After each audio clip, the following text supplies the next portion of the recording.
Sir, ರಾಷ್ಟ್ರ ರಾಜಕಾರಣಕ್ಕೆ entry ಕೊಟ್ಟಿದ್ದೀರಿ. ಇನ್ನುಳಿದಂತೆ ರಾಜ್ಯ ರಾಜಕಾರಣದಲ್ಲೂ ಕೂಡ ಬಹಳಷ್ಟು ನಿರೀಕ್ಷೆಗಳಿದೆ ತಮ್ಮ ಬಗ್ಗೆ. ಮುಂದಿನ ದಿನಗಳಲ್ಲಿ ಪಕ್ಷದ ಕಾರ್ಯಕರ್ತರು ಯಾವ ರೀತಿಯ ಪಕ್ಷದ ಕಾರ್ಯಕರ್ತರಿಗೆ ಯಾವ ರೀತಿ ಒಂದು ಕಡೆ ಪಕ್ಷದ ಸಂಘಟನೆಯನ್ನು ಮಾಡ್ತಕ್ಕಂಥ ಸಮರ್ಥವಾದಂಥ ನಾಯಕರುಗಳೇ ಇದ್ದಾರೆ. ಪಕ್ಷದ ಸಂಘಟನೆಯಲ್ಲೂ ನನ್ನದೇ ಆದಂಥ ಒಂದು ಸಮಯವನ್ನು ಯಾವ ರೀತಿ ಕೊಡಬೇಕು, ಅದರ ಜೊತೆಗೆ ಈ ಇಲಾಖೆಯನ್ನು ಸಮರ್ಥವಾಗಿ ಯಾವ ರೀತಿ ನಿರ್ವಹಣೆ ಮಾಡಬೇಕು, ಇದಕ್ಕೆ ಸಮಯ ಯಾವ ರೀತಿ ಕೊಡಬೇಕು, ಇದೆಲ್ಲವನ್ನು ಲೆಕ್ಕಾಚಾರ ಮಾಡೇ ಇವತ್ತು ಕೇವಲ ಕರ್ನಾಟಕ ರಾಜ್ಯದಲ್ಲಿ ಅಷ್ಟೇ ಅಲ್ಲ, ಈ ಒಂದು ಅಭಿವೃದ್ಧಿ ಅಂತಕ್ಕಂಥದ್ದು ಇಡೀ ದೇಶದಲ್ಲಿ ಇವತ್ತು ಅಭಿವೃದ್ಧಿ ಆಗಬೇಕು. ನರೇಂದ್ರ ಮೋದಿಯವರು 2047ನೇ ಇಸ್ವಿಗೆ ಇವತ್ತು ಈ ದೇಶ ಅಮೃತ ಕಾಲವನ್ನು ಕಾಣಬೇಕು ಅಂತಕ್ಕಂಥದ್ದು ಅವರ ಚಿಂತನೆ ಏನಿದೆ, ಆ ವಿಕಸಿತ ಭಾರತ.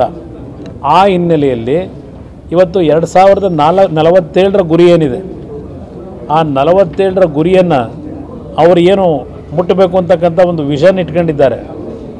ಅವರ ವಿಷನ್ಗೆ ಸಂಪೂರ್ಣವಾಗಿ ಒಂದು ಸ್ವಲ್ಪ ಇನ್ನೂ ಮುಂಚೆನೇ ಅವರ ವಿಷನ್ ಇವತ್ತು ನಾಡಿನ ದೇಶದ ಜನತೆಗೆ ದೊರಕಬೇಕು. ಆ ರೀತಿಯಲ್ಲಿ ಅವರ ಒಂದು ಸಹಕಾರದಲ್ಲಿ ಇವತ್ತು ಕೆಲಸವನ್ನು ಮಾಡ್ತಕ್ಕಂಥ ನಿರ್ಧಾರ ಮಾಡಿದ್ದಾರೆ. Thank you.